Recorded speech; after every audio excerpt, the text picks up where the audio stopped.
시청자 여러분 안녕하십니까? 여러분의 보좌관 주식대박 보좌관입니다. 화이팅! 투자는 개인의 판단에 따르지만 이번 영상이 큰 도움이 되시기를 바랍니다. 1월 19일 화요일 10분 아침 시장 시작하겠습니다. 전일 국내 증시부터 살펴보면 양시장 모두 2%대 하락을 보였고 상승 종목 수가 500개가 채 안 됐고 하락 종목 수는 1900개 가까이 하락했습니다. 수급을 보시면 코스피에서 외국인과 기관의 매도가 이어졌고 개인만이 매수했는데 연기금의 매도 지속되고 있는데 금융투자는 매수를 했고 외국인과 기관이 매도를 했지만 순매도 금액 수치, 절대적인 수치는 그리 크지는 않았다는 거 알 수가 있고요. 코스닥 수급을 보시면 기관만 매도를 했고 역시나 각 주체, 수급 주체들의 순매매 규모는 크진 않았습니다. 금융투자는 코스닥에서도 매수를 오랜만에 보인 것 알 수가 있고요. 돌아와서 국내 내용 좀 살펴보면 미국의 부진한 소비지표 발표 및 부양책 추진하는 과정에서 상원을 통과하기 어려울 수 있다는 점이 제기된 것이 투심에 부정적으로 작용했습니다. 또한 오후 2시 넘어서 삼성전자 이재용 부회장이 파기환송심 징역 2년 6개월 실형 선고 소식 역시 부담으로 작용했고요. 코스피에서 외국인 기관의 매도가 이어졌지만 순매도 규모는 크지 않았던 가운데 외국인은 코스닥에서 순매수로 마감한 것 조금 전 살펴봤고 한편 문재인 대통령이 구정 전에 공급 확대를 골자로 부동산 대책 발표할 것으로 전망된 것이 건설업종의 상승 배경이 되었는데 어제 시장 하락했음에도 불구하고 건설업종이 1%대 하락한 것은 특징적이었고요. 환율은 코로나19 재확산 이로 인한 세계 각국 봉쇄 정책으로 인해 안전자산 선호 심리 회복으로 상승했습니다. 미국 증시가 휴장한 가운데 유럽 증시 보면 독일, 프랑스, 이탈리아 상승했고 영국만 약보하 마감했는데요. 오늘은 좀 유럽 증시 좀 다른 날보다 구체적으로 좀 말씀드릴게요. 미국 증시 휴장도 했고 유럽 증시는 봉쇄 이슈로 인해 하락 출발했었으나 미국에서의 대규모 부양책이 실현될 수 있을지 주시하는 가운데 중국에서의 양호한 지표 발표 소식에 상승할 수 있었습니다. 백신 접종이 재고 부족 등으로 지연되고 있는 가운데 유로존 재무장관 회의에서는 백신 접종이 조만간 가속화될 것이며 유로 회복 기금의 자금이 적시에 지급될 것이라고 발표한 것 등이 투심에 긍정적으로 작용했고요. 한편 영국 중앙은행의 영란은행의 베일리 총재는 기후 관련 발언을 중점적으로 언급했는데 전 세계가 투자와 혁신을 확대하며 태양광 발전 및 LED 비용이 급감했으며 이는 배터리와 수소 등에서도 일어날 것이라고 주장했습니다. 관련 발언으로 신재생 에너지 기업들이 상승했고요. 종목 몇 개 말씀드리면 크라이슬러와 푸조가 합병한 스텔란티스가 첫 거래일에 7.5% 상승했고 독일 반도체 기업 어디죠? 인피니온 골드만 삭스가 이제 목표 주가를 상향 조정하자 2.79% 상승했습니다. 그리고 독일 철강 업체 유명한 데 어디죠? 티센크루프가 이제 철강 사업 분사를 고려하고 있다는 소식으로 7.04% 상승했습니다.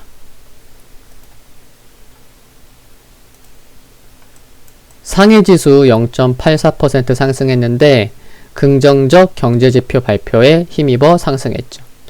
지난해 4분기 경제성장률 예상치가 6.2%인데 6.5%까지도 나올 수 있다는 전망이 있습니다. 라고 어제 10분 아침 시황에서도 말씀드렸는데 6.5% 나왔죠. 6.5% 성장했습니다. 예상치 상회했고 지난해 또 1년 동안의 중국 경제 성장률도 그래서 코로나가 있었음에도 불구하고 2.3%를 나타내서 시장 예상치 2.2%를 상회했습니다. 전 세계에서 코로나19 이슈에도 불구하고 작년에 플러스를 기록한, 작년에 유일하게 성장한 나라가 중국이라는 게 어제 확인이 됐고요. 물론 뭐 전망됐지만, 그리고 산업 생산은 예상치를 상회했지만 고정자산 투자와 소매 판매는 예상치를 하회했습니다. 다만 트럼프 행정부가 인텔 등 하웨이에 부품을 수출하는 미국 전자 및 통신기업 수출 면허를 취소했다는 소식은 증시 상단을 제한했고요. 유가는 코로나19 확산, 또 달러 강세에 소폭 하락했고 금 가격은 소폭 상승했습니다. 오늘 유럽연합 재무장관 화상회의, 독일에서 경기 기대지수, 오늘 밤 제닛 옐런 재무장관 지명자 인준 청문회가 예정되어 있다는 거 참고하시면 좋겠고요. 그리고 이 시간에 미국 지수 흐름을 보는데 휴장이었어서 오랜만에 국내 지수 흐름 좀 살펴보겠습니다. 지금 보시는 지수는 코스피예요. 코스피 일봉이고 어제 11선 이탈됐는데 21선이 우상향 중인 거 눈에 보이고요. 주봉으로 보면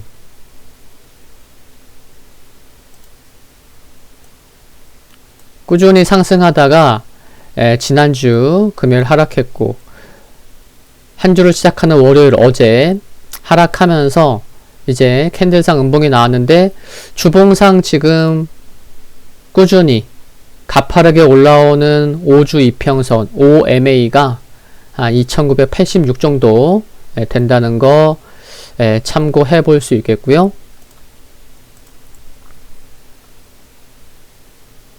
네, 여기 보시면 지난주 금요일과 어제 월요일, 한 주를 마감하는 금요일, 한 주를 시작하는 월요일, 이틀 하락하다 보니까 투심이 좀 더 위축될 수가 있었고, 그리고 평상시와 같은 흐름이라면 3일째 하락, 3일째 상승해서 주가가 좀 주춤할 수 있듯이 3일째 하락하는 자리에서는 반등이 나올 수 있거든요. 그게 이제 오늘이라는 거죠. 금요일, 월요일 하락했고 오늘이 3거래일째 하락 자리니까 오늘은 좀 반등이 나올 수 있는데 또 지켜봐야죠. 그쵸? 그리고 코스닥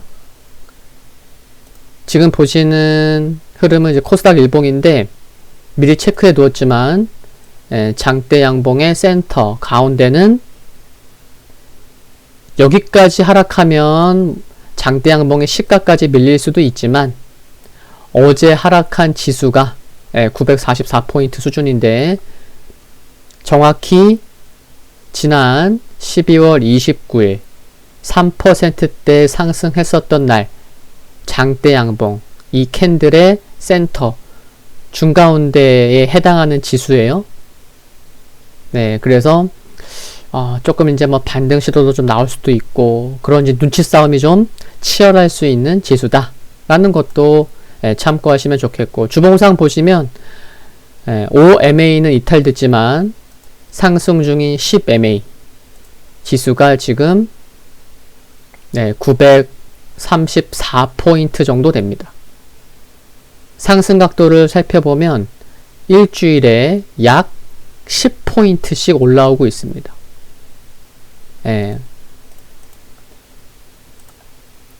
이것도 참고하시면 좋겠고요. 금일 국내 증시 포인트 말씀드리면 전일 하락과 관련돼서 어젯밤에 업로드한 영상 시청하시면 도움될 것 같다는 말씀 먼저 드리겠고요. 지난주 코스피가 조금 전에 차트도 봤지만 주봉상 흐름도 봤지만 지난주 코스피 2.1% 하락하면서 10주 연속 상승을 드디어 이제 마무리했습니다. 11주 만에 하락한 건데요. 이런 가운데 변동성이 커지다 보니 이제 좀 쉬겠지. 계속 상승 이어가다가 오랜만에 이제 음봉 하락 맞으니까 그것만으로도 기술적으로도 투심이 좀 위축될 수 있었고요.